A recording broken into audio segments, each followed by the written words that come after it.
Il est 7h51, le temps de retrouver la chronique de Guy Carlier, à laquelle Laurie Leclerc apporte depuis hier sa contribution féminine, sa sensibilité.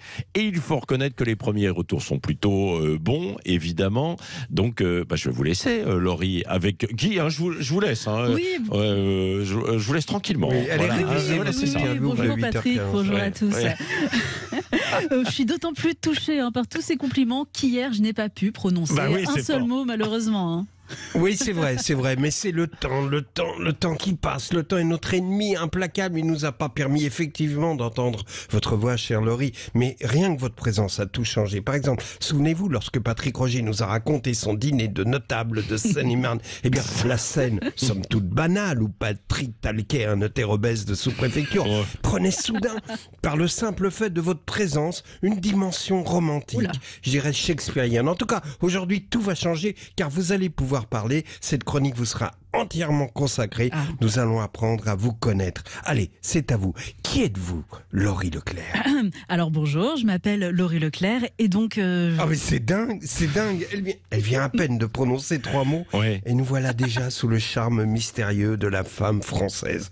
3 mots et dans les harmoniques de ces mots, une Parisienne court sous la pluie en riant aux éclats. 3 mots et c'est Chanel, la Fashion Week, Van Cleef, Van Arpels, la place Vendôme, Catherine Deneuve appuyée sur le bastingage d'un bateau-mouche dans la nuit qui montre le Louvre éclairé à un homme qui sent l'eau sauvage de chez Dior. D'aucuns me rétorqueront qu'on a déjà un peu tout ça à l'antenne de Sud Radio avec Françoise de Goise et Arlette Chabot. C'est vrai, Françoise de Goise tellement mystérieuse, tellement troublante qu'on la surnomme, il faut le savoir à la rédaction, la Mylène Farmer de Sud Radio. Françoise, c'est juste un tulle transparent de couleur pastel qui se soulève au moindre souffle de vent. Mais la direction de Sud Radio a noté que Patrick Roger est très bien sur le plan professionnel et humain, mais il a un déficit en sensibilité féminine, évidemment. Alors après Françoise de Goise, le retour à la virilité masculine est violent.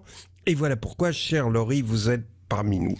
Et puis surtout, c'est bien d'avoir une voix féminine quand on pense à toutes ces femmes qui se retrouvent en ce moment précis, seules dans des cuisines désertées par les hommes. Car Laurie, c'est un peu la solidarité avec ces femmes abandonnées chaque matin, avec des miettes de pain qui trempent dans du café au lait renversé sur la table, et tandis que les hommes sont partis au bureau, sans oublier de passer par la boulangerie, acheter des croissants à Karine de la compta client.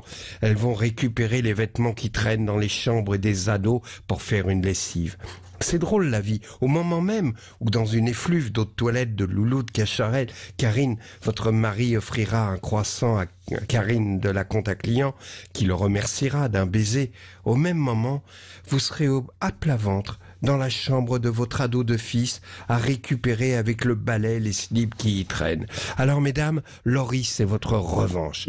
Patrick Roger en est tout ému. Ça, je vais vous dire. De même qu'il existe l'échelle de Richter pour le niveau des séismes, des tremblements de terre. Il existe l'échelle de Patrick Roger qu'on connaît dans tous les clubs du sud-est de la région PACA. L'échelle des tremblements de désir. Et croyez-moi, à 7h52, l'échelle de Patrick Roger, elle fredonne du Camaro.